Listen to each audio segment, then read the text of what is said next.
Piano che cadi.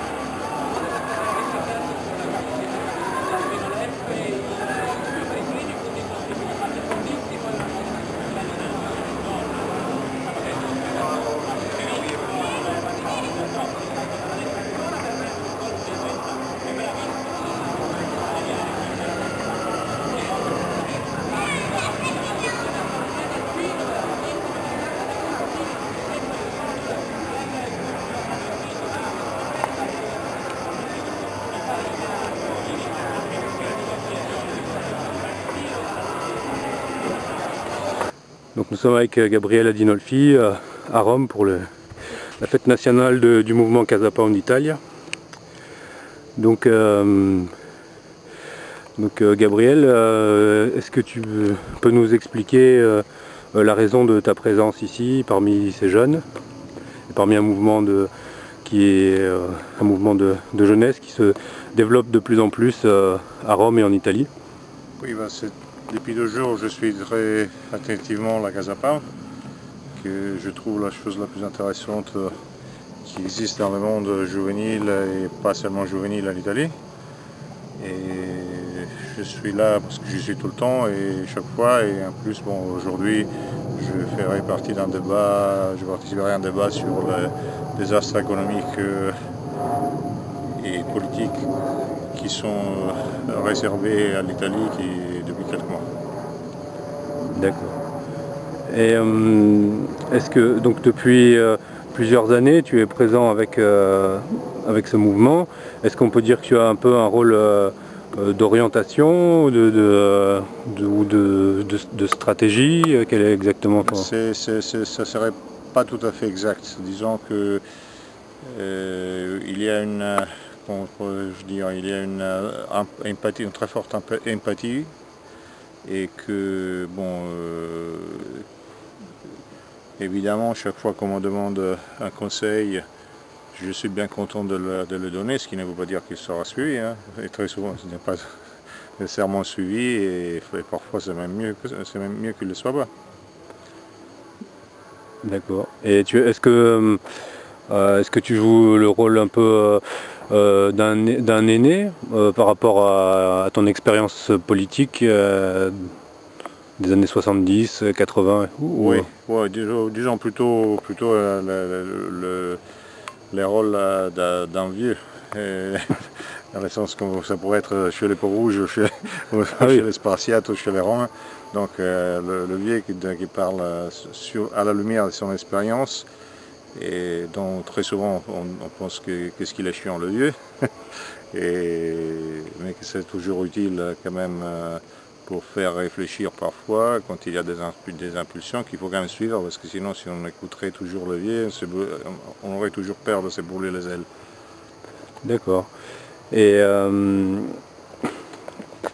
on a pu voir donc depuis, enfin c'est assez difficile à appréhender depuis la France, mais l'impact qu'a ce mouvement sur la jeunesse à Rome et même plus généralement en Italie maintenant, qui grandit beaucoup, selon toi, c'est dû à quel facteur ça?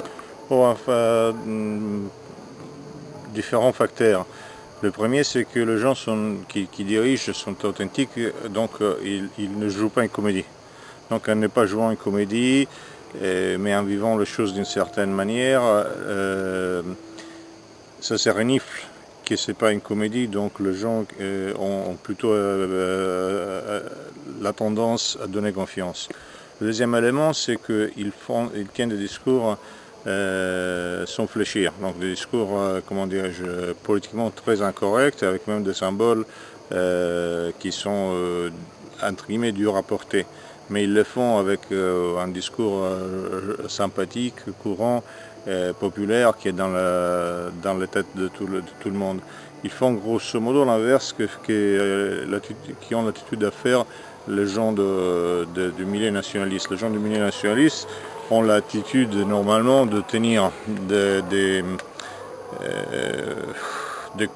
comportements bruts pour paraître durs, en disant tenant des discours très mous qui sont très politiquement corrects. Ils font exactement l'inverse, ils tiennent des discours très forts, politiquement très incorrects, ils les font en souriant et en étant très décontractés.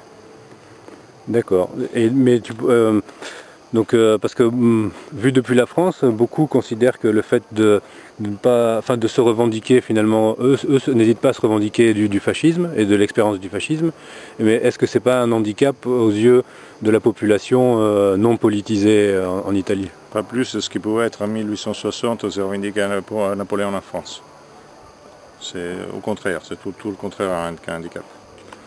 Et tu veux dire que c'est vécu par les Italiens même lambda comme une partie de leur histoire et pas comme quelque chose forcément d'idéologique oui, ou de... absolument, je veux dire qu'il y a beaucoup de gens qui aiment Mussolini sans être nécessairement fascistes et que l'antifascisme en Italie c'est une chose qui a été ancrée par une petite minorité partisane mais par la force et par l'arrogance mais qui n'a jamais touché réellement les Italiens. Le calendrier le plus vendu en Italie toutes les années, le calendrier de Mussolini. Et ce n'est pas, c'est vendu, tu trouves dans tous les restaurants, les kiosques, et les gens l'affichent, et parfois, et à la limite, c'est des gens qui votent socialistes. En Italie, c'est revendiquer du Mussolini, ça veut dire c'est revendiquer de la seule période de laquelle les Italiens vont fiers. Et justement, vis-à-vis de l'extrême gauche, on voit en Italie que l'extrême gauche semble plus, enfin encore quand même assez active et violente quand même.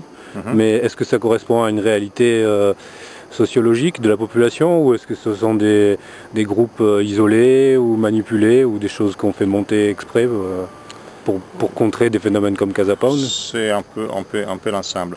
Disons que l'extrême gauche vit en Italie, a vécu jusqu'à là en Italie, un phénomène de repli sur soi-même, sur elle-même, ce qui avait pareil à ce qui était le cas de l'extrême droite aux années 70-80. Donc elle a vécu une ghettisation qui a apporté à des tendances différentes. Une tendance, c'est tout revoir, donc s'ouvrir avec le débat, le discours. Et l'autre, c'est le fait de jouer la secte. Ceux qui jouent la secte essayent d'être un peu plus violents et sont facilement manipulés. Et toi, tu as connu ce qu'on appelle les années de plomb, donc des événements, comment dire, où il y avait de la violence politique qui était instrumentalisée par le système. Maintenant, récemment, on a vu un des responsables de Casa Pound qui s'est fait quand même tirer dessus. Ouais. Est-ce que, selon toi, c'est un schéma qui tend à se reproduire, le schéma des années 70, ou c'est autre chose? Alors, je dirais un peu plus doucement. L'attentat, la blessure en fait pour un dirigeant de la Casa Pound vient très probablement par des milliers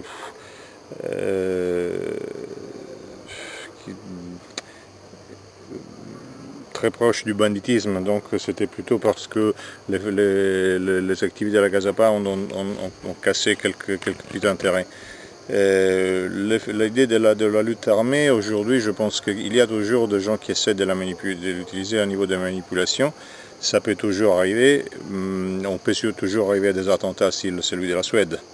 Mais ça, je ne pense pas que ça ira exactement comme les années 70, où du reste, les années de plomb n'ont pas été utilisées que par le système. Le système les a plus ou moins chevauchés, mais étaient utilisés dans une guerre pour la Méditerranée, où les Français, les Anglais, surtout les Israéliens, avaient un rôle fondamental dans les attentats et dans l'envoi des gauches, surtout à commettre des assassinats. Aujourd'hui, l'Italie ne représente pas une grande menace pour quiconque. L'Italie est vraiment en genoux et même la situation sociologique a changé. Donc je pense qu'il y a plus à s'y attendre dans toute l'Europe à des attentats isolés par des fous furieux, entre guillemets, comme celui de la Suède. Et je pense que c'est surtout les pays qui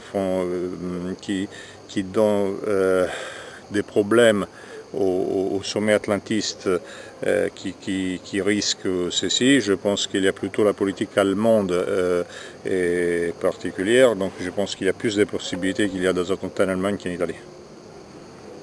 Tu veux dire que, en fait, pour toi, parce que là aussi ça me permet de rebondir là-dessus, c'est un débat qui est en France en ce moment, pour toi l'Allemagne serait finalement le pôle de résistance, enfin d'émancipation de l'Europe face à l'atlantisme? Non, j'arrive pas à dire quelque chose de si semblable, mais disons que, regardons ce qui se passe. Il y a un moment de passage vers des phénomènes de, comment dire, de création des aréas continentales. À l'époque où les États-Unis, Israël et l'Iran ont voulu détruire l'Irak, la résistance diplomatique ou politique avait créé ce qu'on avait appelé d'une façon un peu trop triomphaliste l'axe Paris-Berlin-Moscou. En fait, la réponse a été celle de monter Sarkozy, de faire que Sarkozy puisse, et toute sa bande puisse faire sortir la France d'un discours d'émancipation. La France est rentrée dans l'OTAN, la France a renoncé à une grande partie de sa politique traditionnelle, la France s'est rattachée à l'Angleterre, la France a repris son rôle néfaste de début des années 50, et l'Allemagne reste la seule puissance économique qui a quand même des ouvertures importantes vers l'Est et vers la Russie.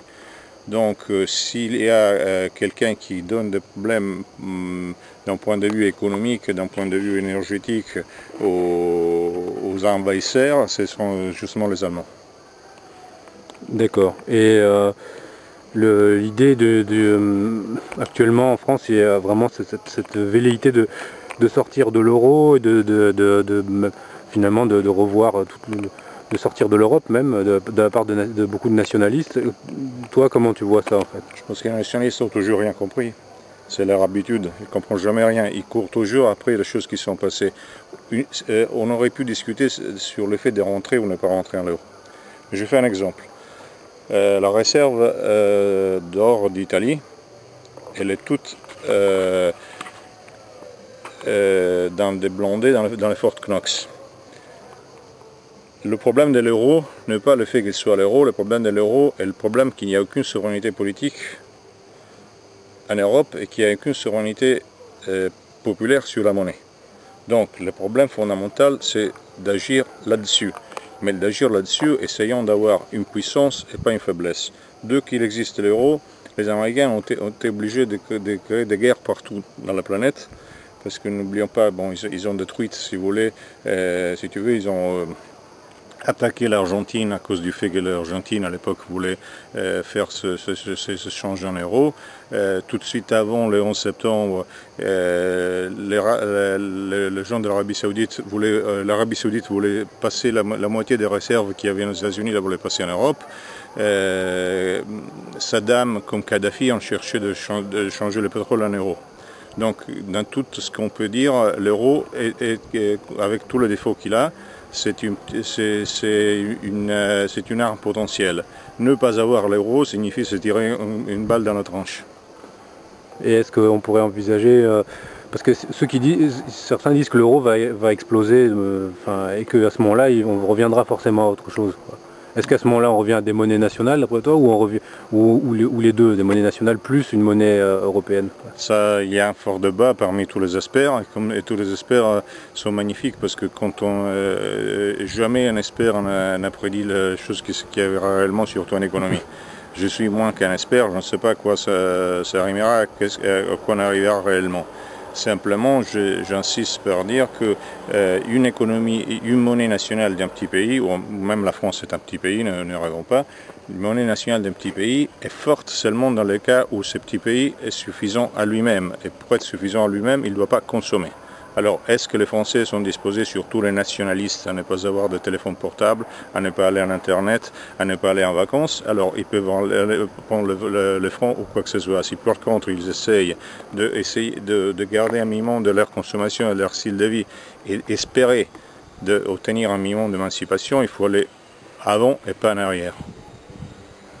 Mais si on considère que le problème, c'est le problème de l'Union européenne qui n'est pas comment dire, qu'il n'y a pas de centre de gravité, qu'il n'y a pas comment est-ce qu'on peut agir là-dessus déjà, il faudrait que les nationalistes arrêtent de suivre la tendance que Sarkozy a imposée et d'aller avec Sarkozy, par exemple, à jouer leur petit choc de civilisation. Je fais un exemple.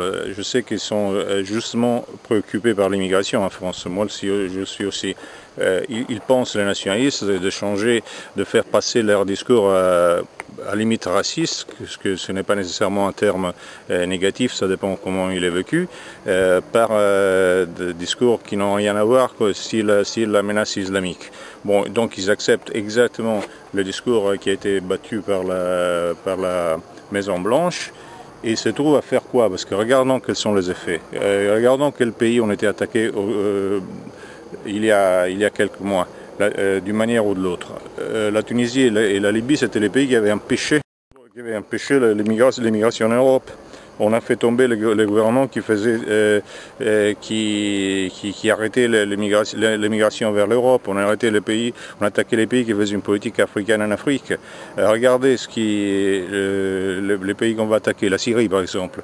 Sarkozy attaque tout le temps la Syrie. Qui sait qui stabilise la Syrie? C'est les frères musulmans. Les frères musulmans sont liés à qui? Aux Anglais. Il faut être bien clair. Pour attaquer l'immigration, il faut trouver une politique de coopération avec les pays qui nous envoient les immigrés, ce qui était par exemple le cas entre l'Italie et la Libye et l'Italie et la Tunisie. Et donc cette politique de coopération, il faut s'attaquer aux usuriers, s'attaquer à la logique occidentaliste, s'attaquer à Sarkozy comme à Hollande signifie exactement faire ceci. Jouer l'inverse en faisant la petite bataille de l'angoisse de l'islam et l'angoisse de l'Europe signifie exactement porter le drapeau américain sans même pas avoir un sou dans la poche. À ce moment-là, il vaut mieux se faire payer si on pense comme ça. Tu veux dire qu'en fait, finalement, le système, il peut jouer la guerre des pauvres entre eux pour éviter qu'il y ait la guerre de la population contre l'oligarchie, en fait, ou au moins... il n'a pas peur non plus. Le système n'a pas peur que les populations puissent attaquer les oligarchies. Je dirais que la logique de la destruction de l'Europe est dans la tête des Américains. C'est-à-dire que l'idéologie et le programme des Américains depuis déjà le XVIIe siècle, la destruction de l'Europe. Je veux dire que les Anglais ont toujours détesté l'Europe. Je veux dire que les usuriers ont besoin qu'il n'y a pas de forme. Mettez tout ça ensemble et vous avez tout le reste. Donc on sait bien à qui il faut s'attaquer. Et s'attaquer ne signifie pas de les attaquer, signifie de se rendre fort soi-même. Alors avoir sa propre identité avec sa puissance, pas avec son désarmement.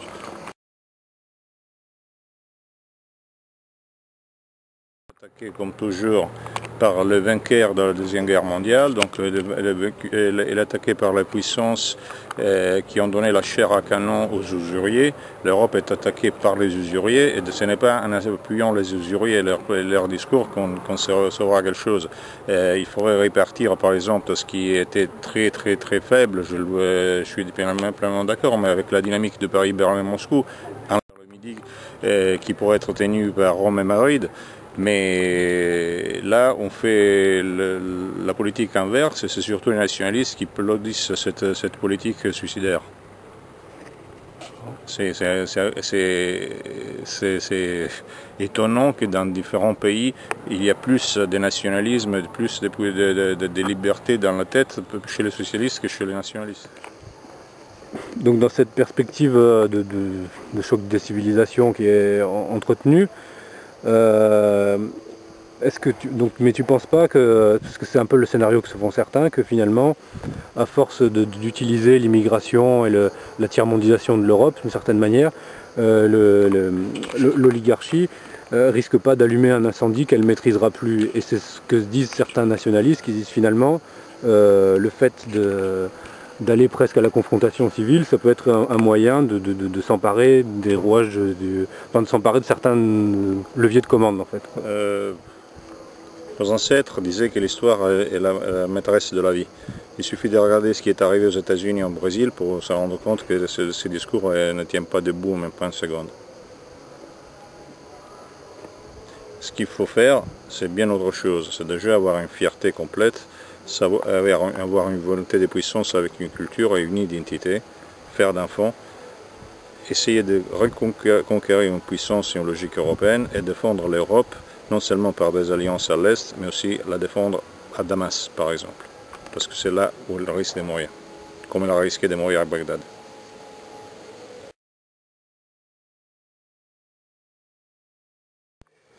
Mais est-ce qu'il n'y a pas un paradoxe à défendre, à s'appuyer sur des régimes comme le régime de Damas, qui, même si on sait que c'est manipulé dans nos médias, mais s'il y a des révoltes contre ces régimes, peut-être parce que ce sont des régimes qui ne sont pas, on va dire, organiques, quoi, qui ne correspondent pas aux aspirations populaires. Je n'ai pas tellement l'impression, parce que si on regarde où il y a les émeutes, ce sont des villes à très forte prononciation de fondamentalistes islamiques qui sont manipulés par l'étranger, par les frères musulmans.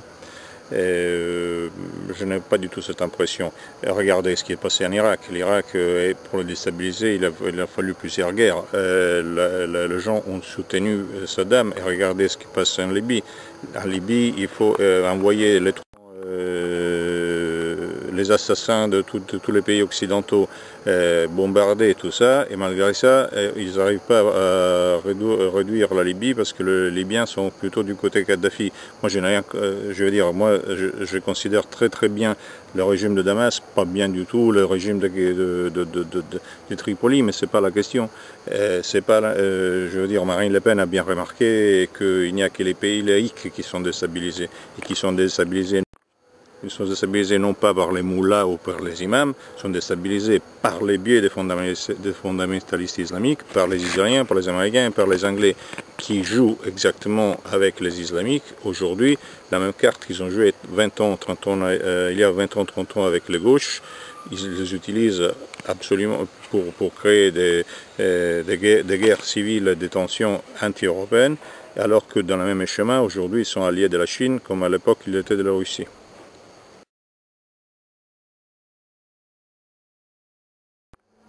Donc un peu sur ce que tu dis, actuellement en France on a l'impression que le courant nationaliste, si on veut, ou plus généralement national, se divise vraiment entre ceux qui seraient presque à faire, comment dire, à ne plus attaquer vraiment Israël ou les États-Unis, et ceux qui à l'inverse seraient vraiment fanatiquement antisionistes et toujours à soutenir les ennemis d'Israël. Est-ce que tu penses qu'il y a une voie intermédiaire, ou est-ce qu'on est obligé c'est une guerre et on est obligé de choisir un des deux camps? Le problème, c'est que ceux qui choisissent les ennemis d'Israël pensent avoir choisi les ennemis d'Israël, mais choisissent très souvent les amis d'Israël. Parce que la chose est bien plus compliquée. On revient au même chemin de 68.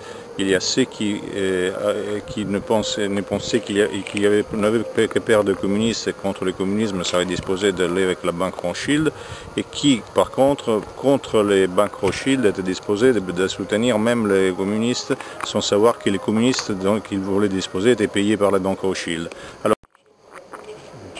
Alors, c'est vrai qu'entre la peste et le choléra, il ne faut pas choisir, mais il faut aussi savoir quelle est la différence hiérarchique dans ce cas-là entre la peste et le choléra. Donc, je pense que le premier se trompe complètement, le deuxième, ceux qui disent qu'il faut même s'allier à Israël contre l'islam se trompent complètement, et ceux qui essayent de s'allier à l'islam contre Israël se trompent aussi bien que le premier, mais avec un minimum de fierté de plus.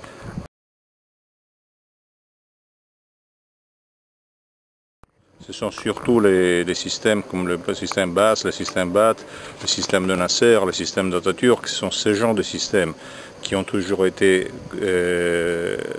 en collaboration, en coopération avec l'Europe, et c'est ça qu'il faut soutenir. Il ne faut ni soutenir les islamistes ni les anti-islamistes. Les uns et les autres sont des pions du banquier.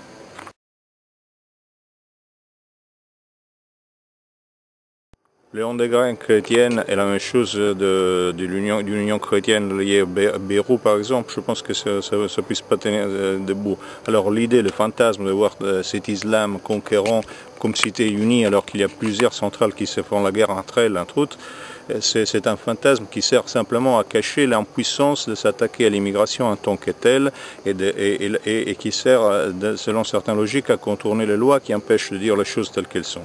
Mais en essayant de jouer les fourbes, on s'est fait avoir. Il y a 1000 islams et 1000 islamistes, millions d'islam et millions d'islamistes, comme il y a 1000 chrétiens, millions de chrétiens, et ce n'est pas une question de choc de civilisation, de choc de religion.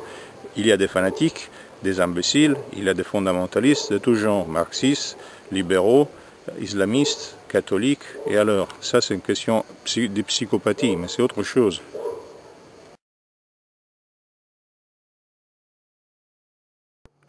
En ayant vécu plusieurs décennies presque en France, j'avais remarqué la grande culture qui était propre à des gens de chez nous dans notre milieu. C'est une culture historique et philosophique énorme qui a complètement presque disparu. Alors je pense que la première chose à faire, plutôt qu'aller d'essayer de suivre les logiques d'Internet pour prendre parti pour une folie plutôt qu'un autre, ce soit commencer à lire, je partirai par les mémoires et par les journaux écrits par les gens qui ont participé à la Révolution nationale en France et en Europe. Alors peut-être qu'on commence, en partant de là, on a peut-être les éléments culturels pour comprendre l'histoire et l'actualité et pour faire un peu moins de fausses routes. Parce qu'on n'arriverait peut-être pas, par exemple, à déposer les gerbes aux résistants. Et en fait, tu te référais les journaux des gens qui ont vécu l'occupation, en fait, c'est-à-dire des Français comme Drieux-La Rochelle, les gens comme ça. Par exemple, même Brugnot, je veux dire, il suffit de lire bien et comprendre.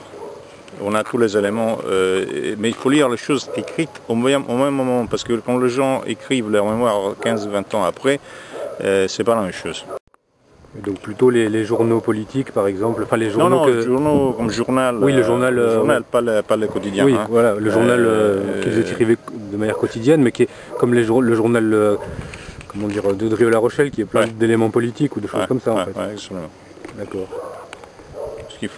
Parce que les choses n'ont pas, bien sûr, sont pires aujourd'hui qu'auparavant, mais les schémas principaux n'ont pas changé. Mais si on ne les connaît pas, alors on est pris par les théories farfelues qu'on trouve par net et qui sont alimentées par le Pentagone ou par l'Élysée d'aujourd'hui, évidemment.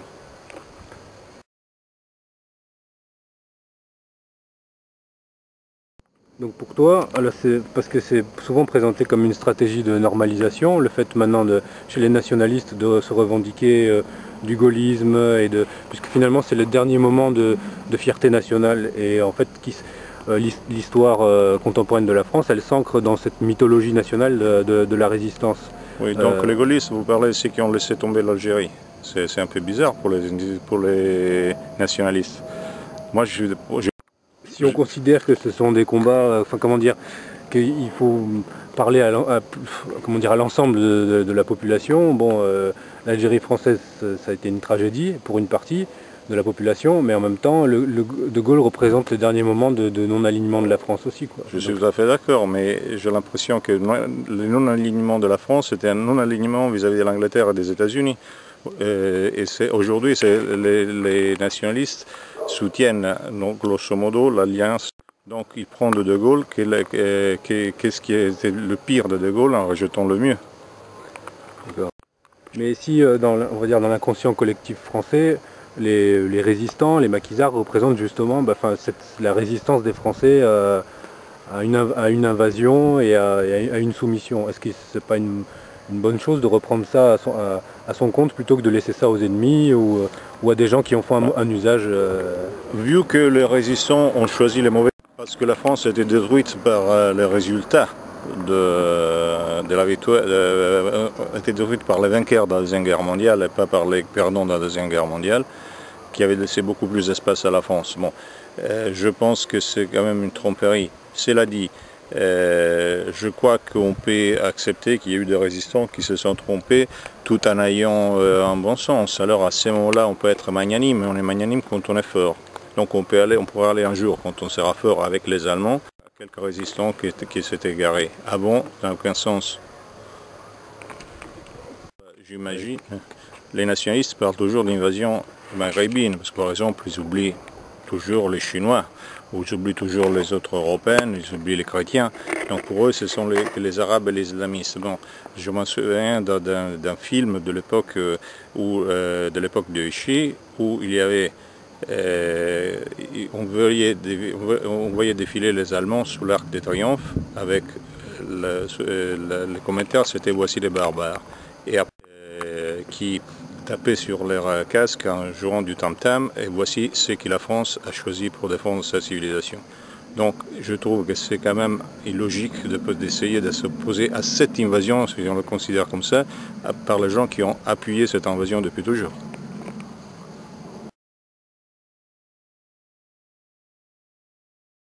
Alors c'est ça qui semble des fois, enfin paradoxal, mais juste à un observateur un peu trop extérieur, mais c'est qu'en fait finalement en Italie on dirait que, enfin en tout cas les mouvements comme Casa Pound assument finalement clairement l'héritage de la Seconde Guerre mondiale, mais finalement sont beaucoup plus ouverts aux coopérations internationales et sont moins islamophobes que les nationalistes français qui eux rejettent tout ce qui est de la Seconde Guerre mondiale.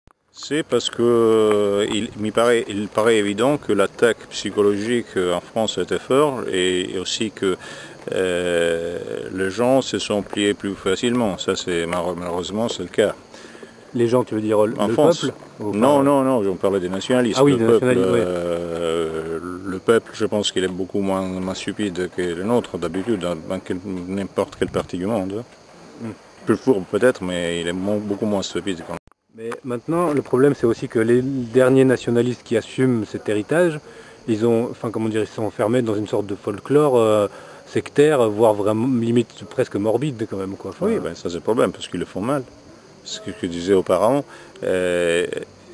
afficher ce qu'on est et le dire calmement, tranquillement, sympathiquement, mais pour le faire, il faut être dans la société, il faut être empathique, sympathique, il ne faut pas avoir de complexes. Je veux dire, très souvent c'est Orange Mécanique qui fait que quelqu'un assume un truc parce qu'il est mal perçu, parce qu'il est mauvais, parce qu'il est mal dans sa peau. Donc en étant mal dans sa peau, il essaie de jouer les satanistes, et le sataniste devient par exemple le méchant nazi.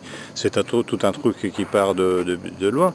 Je dis au contraire qu'il faut simplement être hyper serein et hyper clair, hyper radieux, et que la preuve, ça fonctionne. Bon, et puis bon, si ça ne fonctionne pas, je vais pas faire un uniforme dans la poitrine que dans le dos avec l'uniforme d'autrui. Oui, mais si tu n'as pas d'uniforme, mais que si tu n'as pas finalement de référent comme ça, parce que finalement en Italie, on a l'impression que ça s'est plus maintenu, une sorte de transmission culturelle depuis.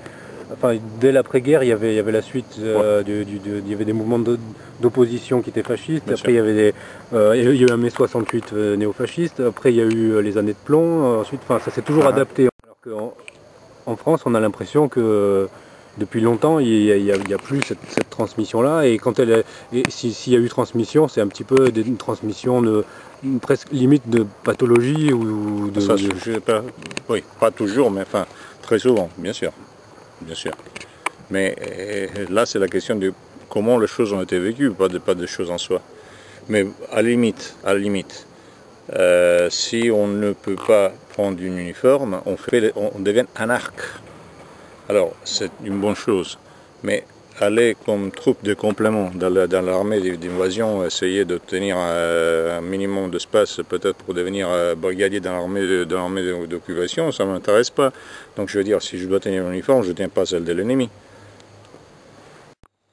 Mais certains vont te dire que finalement, le fait d'avoir une stratégie d'approche par rapport à certains réseaux de l'oligarchie, qui pourrait à un moment donné avoir un discours qui se rapprocherait de l'islamophobie ou quelque chose comme ça, ce serait finalement faire un peu comme ce qu'ont fait les fascistes par rapport à certains bourgeois qui avaient peur des communistes et qui du coup les ont laissés rentrer Ils ne connaissent pas du tout l'histoire parce que les fascistes n'ont jamais caressé les bourgeois, ils sont rentrés au pouvoir pas à cause de la bourgeoisie, mais grâce au petit peuple et grâce aux soldats qui ont refusé de leur tirer dessus.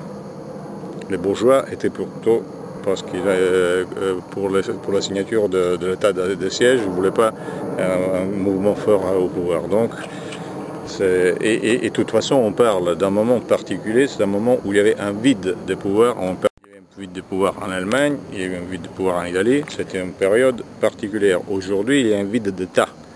Pas partout, mais le pouvoir est plus fort qu'il n'a jamais été. Et je ne connais aucune expérience historique dans laquelle quelqu'un, mettons, en acceptant, disons, de servir le drapeau flottant aussi, a changé le drapeau. Il n'y a pas dans l'histoire du monde. Alors j'aime bien les surhommes, mais les surhommes, je crois qu'ils ont une autre force de marché de sourire. Cette idée sert simplement pour justifier le fait que quelqu'un a besoin d'avoir reconnaissance sociale ou un petit salaire. Tu veux dire qu'il faut toujours finalement marcher sous ses propres couleurs et les revendiquer et ne jamais baisser le pavillon, même si on pense qu'à un moment donné, comme stratégie d'approche, ça peut être... Par expérience, moi j'ai eu et j'ai toujours plein de relations avec des gens d'extrême gauche ou avec même des gens du pouvoir. Et je l'ai toujours eu parce que je n'ai jamais baissé le drapeau. Tout ce qu'ils l'ont baissé, ils ne l'ont jamais eu. Alors essayez de comprendre pourquoi. Si quelqu'un veut faire une carrière et qu'il a quand même un péché originaire, mais qui s'occupe réellement que de soi-même, de ses propres amis, il fait bien de changer de drapeau. Hein, c'est pas, mais il faut qu'il soit clair avec lui-même. Si on veut faire quelque chose, peu importe quoi, mais qu'il veut faire quelque chose qui a une valeur générale, et il faut au contraire ne jamais baisser le drapeau. Parce que quand on est reconnu, on est même estimé. Quand on n'est pas reconnu, on est estimé par personne.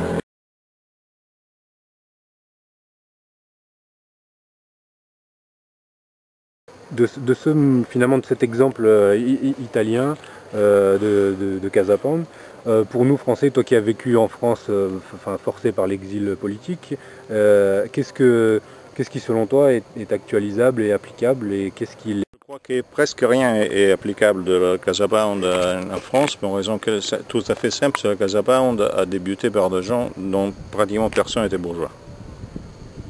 Donc des gens qui étaient disposés à se donner à fond, des gens qui pouvaient travailler à la fois et puis par exemple dormir dans des maisons occupées. Alors est-ce qu'il y a des gens comme ça en France, dans le milieu? Moi je n'en connais pas beaucoup. Donc c'est ça, je crois, le principal problème, qui est déterminé par le fait que le milieu a été déconnecté du peuple et aussi par le fait que très souvent les classes dont on parle aujourd'hui sont des classes étrangères en France. Donc la situation est compliquée. Mais la question n'est pas de copier la Casa Pound. Il y a différentes façons de s'imposer. Je pense qu'aucun modèle puisse être copié ailleurs par quiconque. Même la Casa Pound à Rome, c'est différent de la Casa Pound en reste d'Italie. Donc il ne faut pas copier la Casa Pound.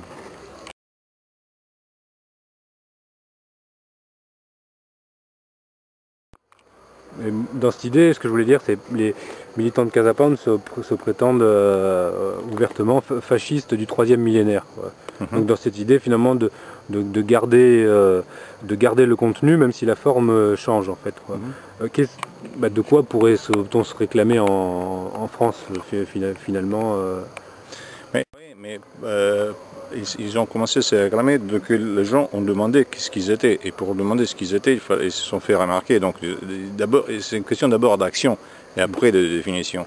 En se définissant auparavant, on ne sert à rien parce qu'en plus, encore une fois, les fascistes du 3e millénaire, c'est une définition qui avait été donnée aux militants de la Casa Pound qui l'ont repris. Oui. Les définitions sont toujours données par la presse, alors tu peux les choisir ou les refuser. Ce que tu dis toi-même, ça n'a aucune importance.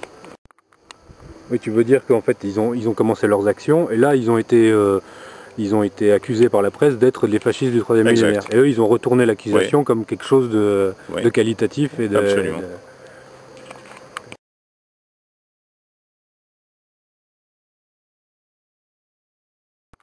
Donc si au commencement était l'action, comme disait Goethe, alors qu'est-ce qu'en France devrait être le nerf de l'action finalement? Ben non, là c'est une question à poser aux Français. Hein. Mais toi qui viens quand même régulièrement en France et tout, qui connais très bien notre milieu, et plus généralement la France et les Français, qu'est-ce que tu vois comme... est-ce que par exemple, voilà, le Casa Pound, ça a été le social. Est-ce que ce serait le social chez nous? Est-ce que ce serait... Tentatives sociaux qui ont été faites, même qui ont réussi à droite et qui n'ont pas eu le même impact, parce que la question n'est pas simplement d'être sociaux ou de ne pas être sociaux, c'est l'esprit avec lequel on l'est et les images qu'on donne. Alors le principal, c'est rebâtir sur des images, sur une tradition forte et sur une volonté de puissance qui, je trouve, manquait aujourd'hui au milieu nationaliste français. À quoi est dû ce manque d'initiative ou de volonté de puissance? Je pense qu'il est dû à une très grosse ambiguïté, dans le sens que le fascisme a toujours pensé, et ça c'est la chose fondamentale, que d'être l'État. Lui-même l'État. Quand l'État n'existait pas, assumer l'État. L'extrême droite, la droite nationale française et l'anglaise, je pense, ont toujours considéré l'État comme déjà existant. Donc ils n'ont jamais été suffisamment anarches, là on arrive au discours de parents, pour pouvoir se bâtir eux-mêmes de façon complètement indépendante. Et ils ont toujours attendu par l'État et par le gouvernement un rebondissement, un salut quelconque. Et ce genre de complexe continue, et je crois que c'est là le problème. Il faut savoir que l'État, quand il manque, c'est toi. Il faut donc avoir substitué l'État et savoir assumer les fonctions de l'État. C'est la logique du scoderisme, c'est la même logique, par exemple, du Codreanu, par exemple, alors que là, quand même, on parle de résultats complètement différents d'un point de vue historique et politique. Mais bon, mais c'est ça. Je pense qu'il y a une ambiguïté, parce que, bon, disons que les gauchistes, grosso modo, est contre l'État. Les fascistes est pour l'État. Mais une chose, c'est être pour l'État dans le sens de refonder l'État, et de considérer que ce qui tienne l'État, par exemple, des investisseurs ou de marionnettes, et une autre chose, c'est de considérer que ceux qui sont au gouvernement sont de toute façon représentants de l'État. Il y a une différence qui n'est pas un détail. Donc finalement, toute stratégie de conquête de l'État tel qu'il est actuellement, dans un système démocratique, pour toi, c'est toujours voué plus ou moins à l'échec. En fait, il faut créer une sorte d'État parallèle progressivement. Non, enfin, ça, oui, une partie, c'est beaucoup plus complexe. Là, on sort dans un autre domaine. La question qui se pose, c'est complètement différente. Mais là, on rentre dans une question de stratégie. Là, je ne parlais pas de ça. Ouais. Je parlais du fait de comment tu conçois les choses. Alors, si tu te conçois comme un étranger dans ton pays, mais en même temps comme celui qui défend ton pays, comme Robin Hood ou Che Guevara ou Geronimo, alors tu peux avoir une relation même dialectique avec ce qui tient au Gandhi, tu peux avoir même une question dialectique avec les institutions. Si au contraire tu peux pas. En fait, oui, tu deviens protagoniste en fait, c'est ça, un protagoniste de ton propre destin politique en fait. Quoi. Ouais. Mais ça, c'est ce que pensent quand même faire d'une certaine manière ceux qui justement essayent de dédiaboliser l'extrême droite en passant par le côté, comme tu disais, le résistentialisme, les choses comme ça, en revendiquant... Les diables marchent avec nous.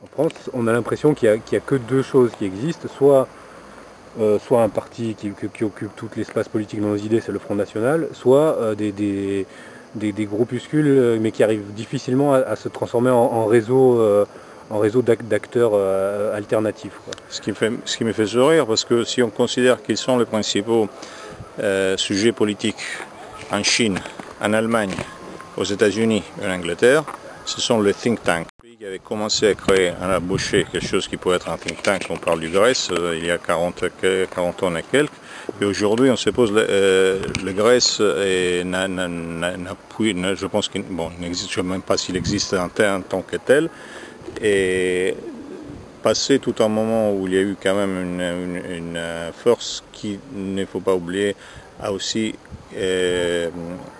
servi à bâtir beaucoup de cadres politiques. Aujourd'hui, on se pose la question, en ayant éliminé ou ne considérant pas le seul moyen technique je parle pas du gaz tel qu'il est, j'en sais rien. Mais le seul outil possible, on le met dans un tiroir et on se demande sur quel outil inutile il faut jouer. C'est grotesque. C'est grotesque que ça arrive en France. Ça pourrait arriver, je ne sais pas, à Chypre, je le comprends, mais en France où il y a vraiment, où ont été inventé avant tout un instrument réel qui pouvait être l'auteur de temps, c'est grotesque. Sauf que l'accusation qui est faite parfois aux Grèces, c'est d'avoir été en fait un outil très intellectuel, mais finalement qui n'a pas su trouver qui n'a pas su se greffer à quelque chose de plus politique ou de plus actif. C'est possible, enfin moi j'aurais plusieurs critiques mais techniques à apporter aux Grèces, mais je pense que ça pourrait être mutuel, mais c'est pas la question. Ce que je veux dire, je n'ai pas dit qu'il faut que tout le monde rentre aux Grèces, je veux dire que les Grèces réussissent au nom, en brûlant le temps, à démontrer ce qu'il pouvait être un élément important. N'oubliez pas qu'au fin des années 70, la Grèce avait commencé à risquer vraiment d'influencer même lui, le pouvoir.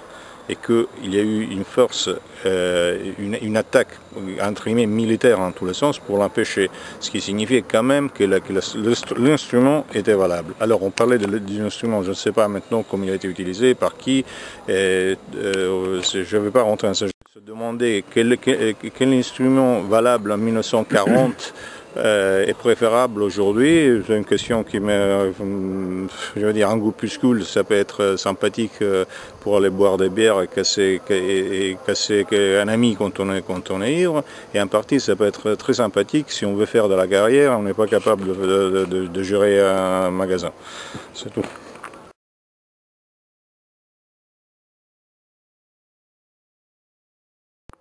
Donc entre le groupuscule et le ralliement au système, il y a quoi finalement? Il y a un milliard de choses à faire, hein, je veux dire, on peut faire tout ce qu'on veut, on peut créer des initiatives économiques dans lesquelles on vit culturellement différemment, on peut libérer des espaces, on peut faire du social, on peut créer on peut faire des réseaux entiers de communication, mais le problème c'est la communication. Alors, créer des réseaux de communication est bien du moment où on communique. Créer des réseaux de communication au moment dans lequel on communique ce qui est communiqué par Google, c'est pas intéressant. Donc créer des réseaux pour se normaliser, ça m'intéresse pas. Pour être normalisé, j'ai pas besoin de passer par les nationalistes. Hein. Ce que tu évoques, le réseau un peu protagoniste, ça semble en France avoir été un peu créé par les identitaires, quoi. Mais justement, peut-être que ça va un peu dans le sens que tu dis, c'est-à-dire ils ont créé tout un réseau alternatif, mais qui au final sert à normaliser la mouvance en fait. Voilà.